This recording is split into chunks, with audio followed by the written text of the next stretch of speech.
Ration दो तो भाषण दो, नहीं तो अपना आसन दो।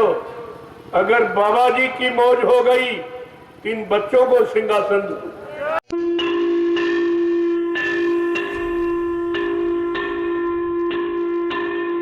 कहा बाबा जी मर गए। बाबा जी देवगुरुदेव धर्म प्रचारक संस्था ट्रस्ट के अध्यक्ष थे।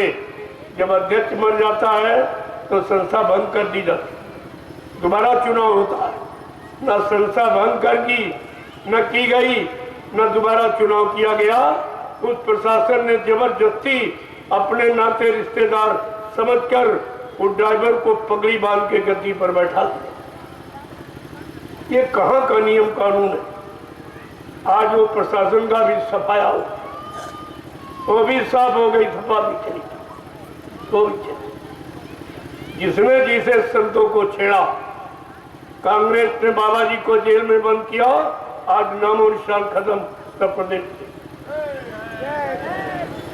और बसपा ने क्या किया कि बाबा जी के पास बहुत जमीन है, चलो एक चमड़े का उद्योग खोलूंगी, वो भी साफ हो गई।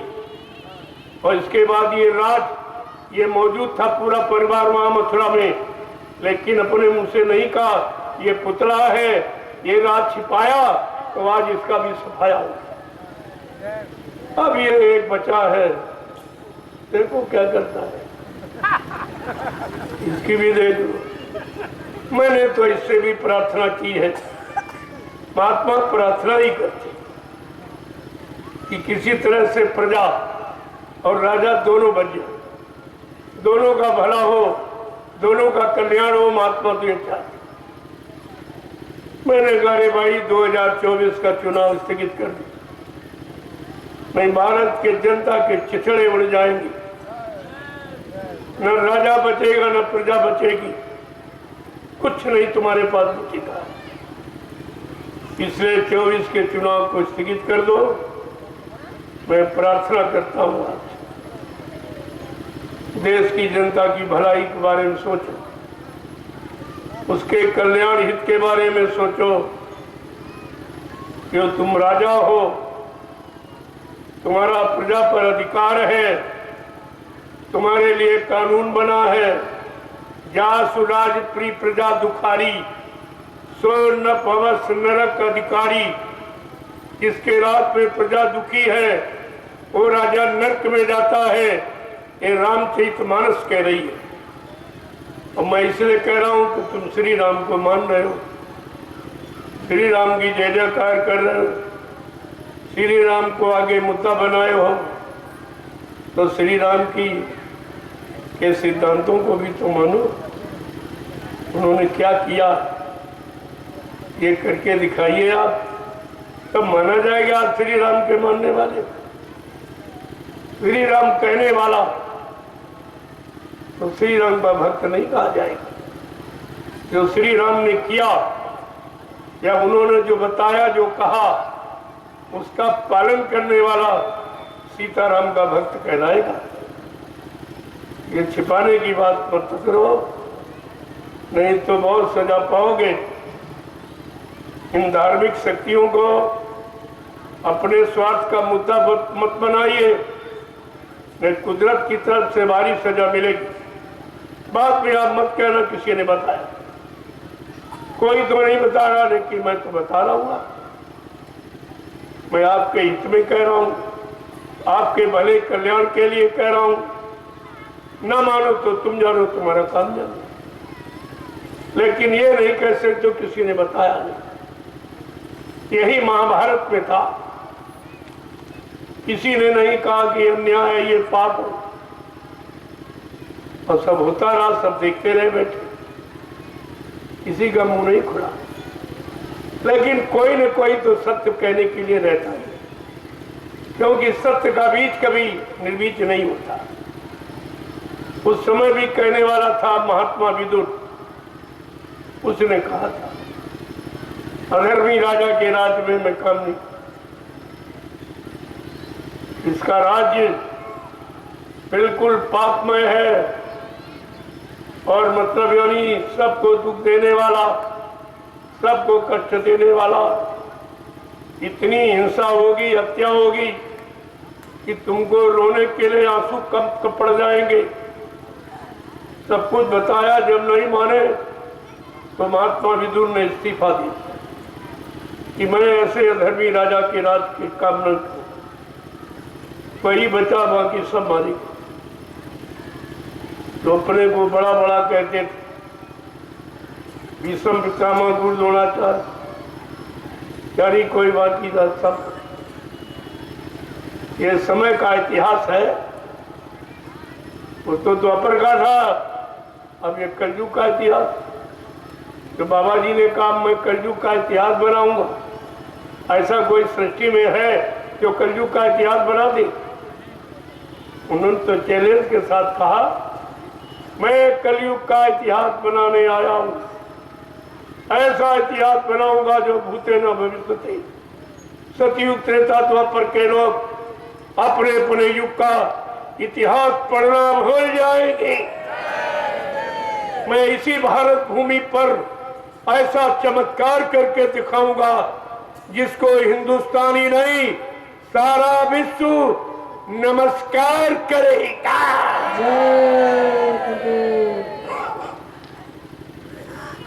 आज तक न किसी ने ऐसा कहा न कोई कहे। इस बात को आप ध्यान में रखिए। मैं इशारा कर सकता हूं, प्रार्थना कर भी सकता हूं, लेकिन नहीं, अभी करने का समय नहीं है। अभी तुम्हें मौका दिया जा रहा, राजनीति के लोगों को मौका दिया जा रहा। अगर तुम जनता के भलाई का काम कर सकते हो तो करो, करो जो भी कर सकते। अगर तुम्हारे बस का नहीं तो पीछे हट जाओ, खाता पीछे,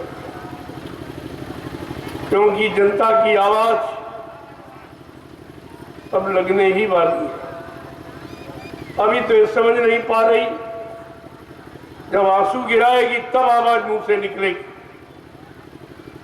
अभी आंसू गिरने में कुछ थोड़ा कमी। अगर अगली बार ये हो गया तो सब रोते नजर आओगे, इतने टैक्स लग जाएंगे तुम्हारी कमर टूट जाएगी, इतनी महंगाई बढ़ जाएगी तुम्हारा खाना पीना मुश्किल होगा। ये सब होगा। महात्माओं की बात कभी इधर उधर नहीं होती, क्योंकि वो अपने स्वार्थ के लिए नहीं करते। परमार्थ के कारण साधु नरा शरीर, वो परमार्थ समाज देश धर्म हिताती और हमेशा न्यायोचित बात, और सबके लिए और सबके उद्धार कल्याण के लिए थे। क्योंकि भारत की राजनीति कुछ अलग है। ये धार्मिक देश है, यहाँ भगवान राम कृष्ण ने भी राजनीति की है। ये ऐसी पावन पवित्र भूमि है, इसलिए राजनीतिक लोगों से हमारी प्रार्थना गुजारिश है कि एक बार आप इस पर दृष्टि डालो। राजनीति बिन धन धर्मा, प्रभु ही समर्पे बिन सत्कर्मा। राजनीति बगैर धार्मिक गाड़ी कमाई के नहीं चलाई जा सकती। जो प्रभु को समर्पित हो जाएगा और जनता को प्रभु का ही एक प्रतिनिधि समझकर उसकी रक्षा हिफाजत करता रहेगा। कहा जो राजा पुत्रवत प्रजा का पालन करेगा उसका इतिहास में नाम हो जाए, वो कलयुग के इतिहास में अग्रगण्य होगा। जो कलयुग का इतिहास बनने जा रहा है, जिसके लिए अभी बाबा जी ने सबको मौका दिया है। तुम कर सकते हो तो कर लो, मैं हटो। राशन दो तो भाषण दो, नहीं तो अपना आसन दो। अगर बाबा जी की मौज हो गई, इन बच्चों को सिंहासन दो। ये नागरिकों के लिए काम की आवाज लगाई जा रही, क्यों काम करने की इनकी उम्र है, तुम्हारी उम्र नहीं है। तुमने पैमाना निश्चित किया बुद्धि का, कि 60 साल में रिटायर कर देते हो अयोग्य समझकर कि इसकी बुद्धि विकासशील कार्य नहीं कर सकती, तो 60 साल के जितने लोग सब अलग हो जाओ, नहीं को काम नहीं जाए।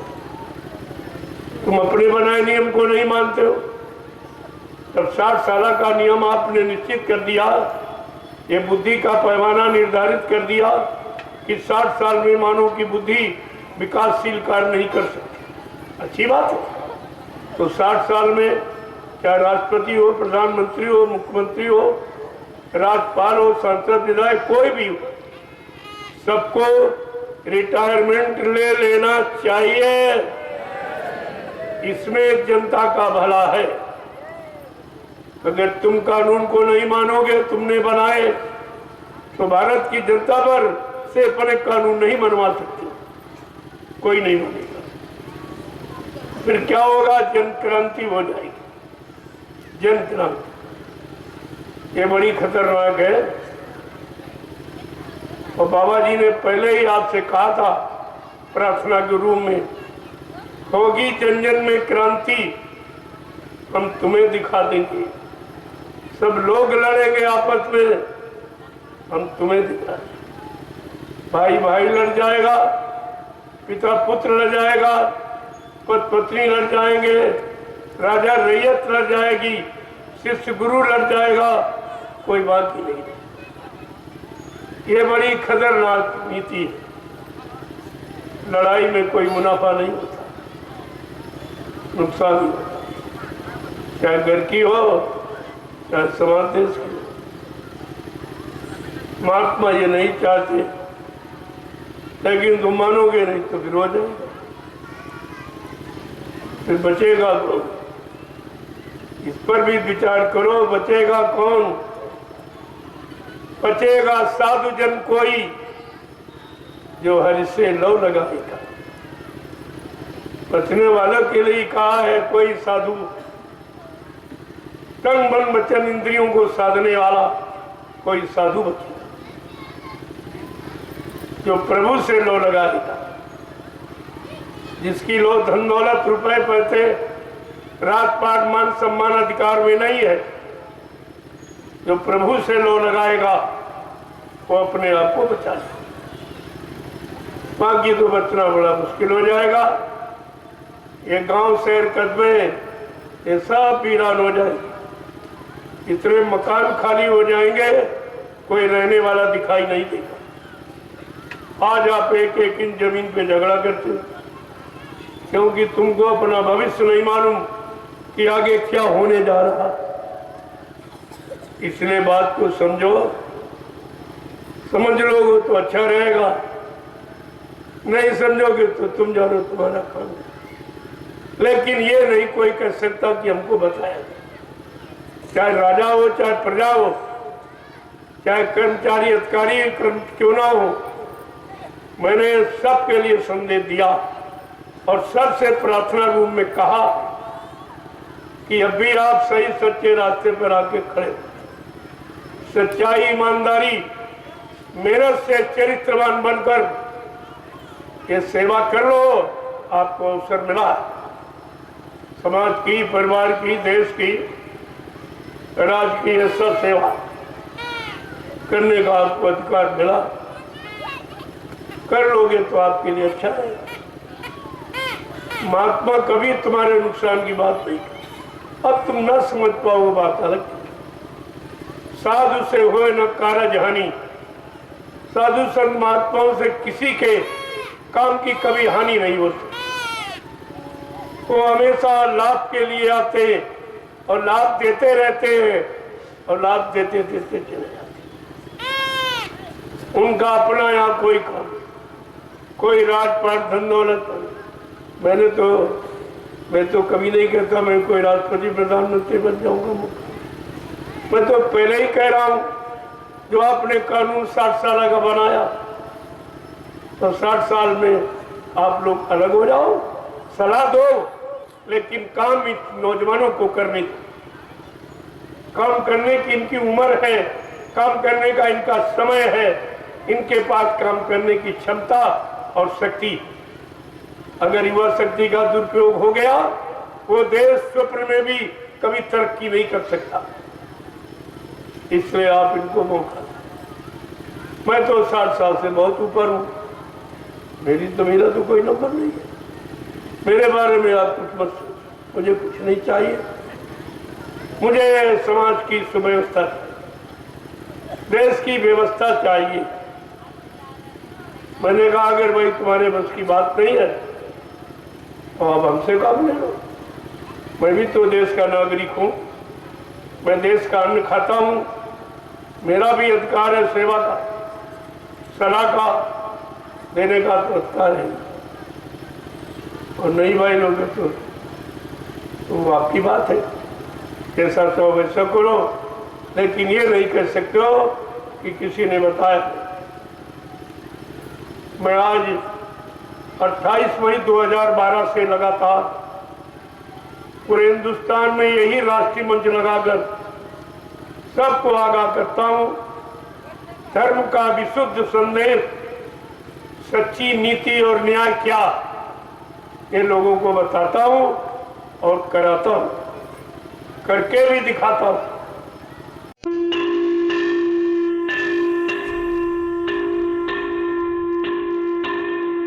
तुमने संत महात्माओं की बात को मान लिया होता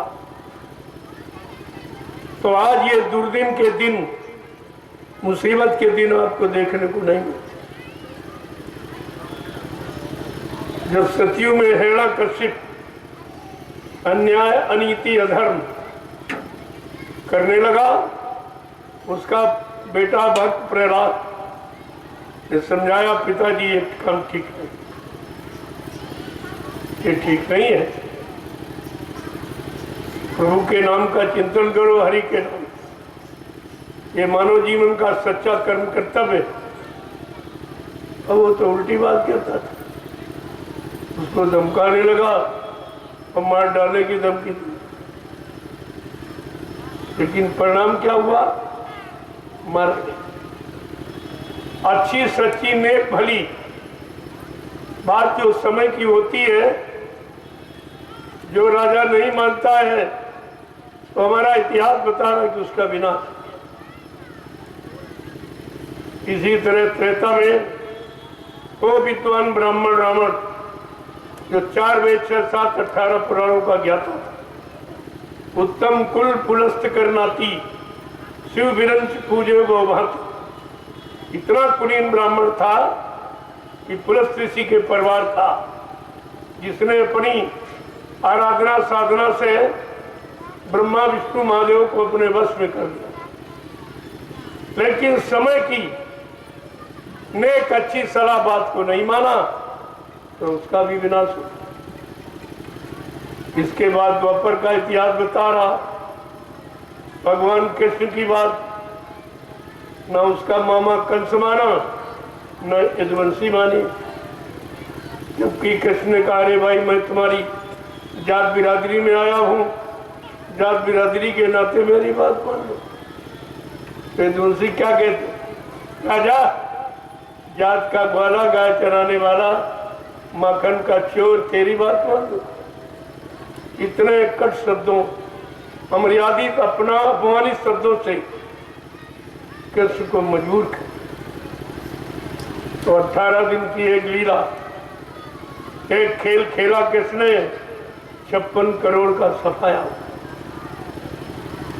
इनको तो चेतना चाहिए कि द्वापर में नहीं माने तो सब तुमने नष्ट करा दिया, और अब नहीं मानोगे तो परिणाम क्या अच्छा होगा? परिणाम तो तुम्हारा बुरा ही होगा। और आज भी वही कौम सामने खड़ी है। जब इतिहास को भूल जाओगे तो परेशानी, मुसीबत, आपत्ति में फंस जाओ। इतिहास वर्तमान को हमेशा सचेत करने के लिए होता, और तुम्हारे सामने 3 युगों का इतिहास, और फिर भी सचेत न हुए तो कलयुग का अपराधी कभी बच नहीं सकता, उसको माफी भी नहीं मिलेगी, क्योंकि तुम्हारे सामने 3 युगों का इतिहास, तुमने किसी की बात नहीं मानी। इसलिए संतों ने कलयुग में आके कहा ये परेशानी आपत्ति मुसीबत का समय कब आएगा जब तुम संतों की बात नहीं